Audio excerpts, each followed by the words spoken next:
आप सभी को नवरात्र के 5वें दिन की हार्दिक शुभकामनाएं। आज सुनते हैं माँ स्कंद माता की कथा।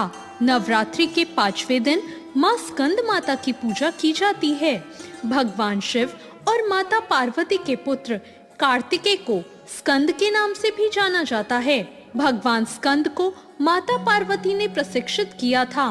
स्कंद माता ही हिमालय की पुत्री पार्वती हैं। इन्हें माहेश्वरी और गौरी के नाम से भी जाना जाता है। पर्वतराज हिमालय की पुत्री होने के कारण इन्हें पार्वती कहा जाता है। पहाड़ों पर रहकर सांसारिक जीवन में नव चेतना का निर्माण करने वाली स्कंद माता हैं। नवरात्रि में 5वें दिन इन्हीं देवी की पूजा अर्चना की जाती है। कहते हैं कि इनकी कृपा होने से मूढ़ भी ज्ञानी हो जाता है। स्कंद कुमार कार्तिकेय की माता होने के कारण इन्हें स्कंद माता के नाम से अभिहित किया गया है। इनके विग्रह में भगवान स्कंद बाल रूप में इनकी गोद में विराजित हैं। इन देवी की 4 भुजाएं हैं और दाईं तरफ वाली ऊपर भुजा से स्कंद को ये गोद में पकड़े हुए हैं। नीचे वाली भुजा में कमल का पुष्प है। बाईं तरफ ऊपर वाली भुजा वर मुद्रा में है और नीचे वाली भुजा में कमल पुष्प है। इनका वर्ण एकदम शुभ्र है।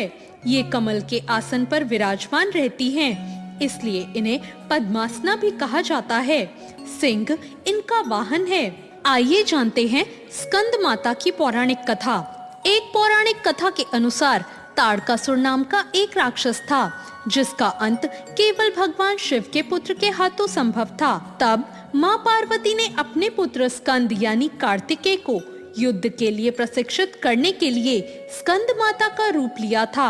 स्कंद माता से युद्ध में प्रशिक्षण लेने के बाद भगवान कार्तिकेय ने ताड़कासुर का अंत कर दिया। स्कंद माता हिमालय की पुत्री पार्वती हैं। इन्हें माहेश्वरी और गौरी के नाम से भी जाना जाता है। इसके अलावा महादेव की पत्नी होने के कारण इन्हें माहेश्वरी नाम दिया गया और अपने गौर वर्ण के कारण इन्हें गौरी कहा जाता है। माता को अपने पुत्र से अति प्रेम है। यही कारण है कि माँ को अपने पुत्र के नाम से पुकारा जाना उत्तम लगता है। मान्यता है कि स्कंद माता की कथा पढ़ने या सुनने वाले भक्तों को माँ संतान सुख और सुख संपत्ति प्राप्त होने का वरदान देती हैं। स्कंद माता को माँ दुर्गा के सभी रूपों में सबसे ममतामयी माना जाता है। स्कंद माता की पूजा करने से बुद्धि का विकास होता है और ज्ञान की प्राप्ति होती है।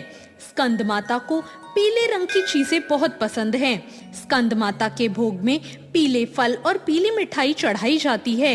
विद्या और बल के लिए माँ को 5 हरी इलायची और लौंग का जोड़ा भी चढ़ाया जाता है। शास्त्रों में स्कंद माता का काफी महत्व बताया गया है। इनकी उपासना से भक्त की सारी इच्छाएं पूरी हो जाती हैं। सूर्यमंडल की अधिष्ठात्री देवी होने के कारण इनका उपासक अलौकिक तेज और कांतिमय हो जाता है। अतः मन को एकाग्र रखकर और पवित्र रखकर इन देवी की आराधना करने वाले साधक या भक्त को भव सागर पार करने में कठिनाई नहीं आती। माँ स्कंद माता की पूजा करने से मोक्ष का मार्ग सुलभ होता है। यह देवी विद्वानों और सेवकों को पैदा करने वाली शक्ति हैं, यानी चेतना का निर्माण करने वाली हैं। कहते हैं कि कालिदास द्वारा रचित रघुवंशम महाकाव्य और मेघदूत रचनाएं भी स्कंद माता की कृपा से ही संभव हो पाई। आइए जानते हैं स्कंद माता की पूजा विधि। नवरात्र के 5वें दिन सबसे पहले स्नान करें और स्वच्छ वस्त्र धारण करें। अब घर के मंदिर या पूजा स्थान में चौकी पर स्कंद माता की तस्वीर या प्रतिमा स्थापित करें। गंगा जल से शुद्धिकरण करें। फिर एक कलश में पानी लेकर उसमें कुछ सिक्के डालें और उसे चौकी पर रखें। अब पूजा का संकल्प लें। इसके बाद माँ स्कंद माता को रोली कुमकुम लगाएं और नैवेद्य अर्पित करें। अब धूप दीप से माँ की आरती उतारें और आरती के बाद घर के सभी लोगों में प्रसाद बांटें और खुद भी ग्रहण करें। स्कंद माता को सफेद रंग भी पसंद है, इसलिए आप सफेद रंग के कपड़े पहनकर माँ को केले का भोग लगाएं। तो ये थी 5वें नवरात्र यानी स्कंद माता से जुड़ी जानकारी।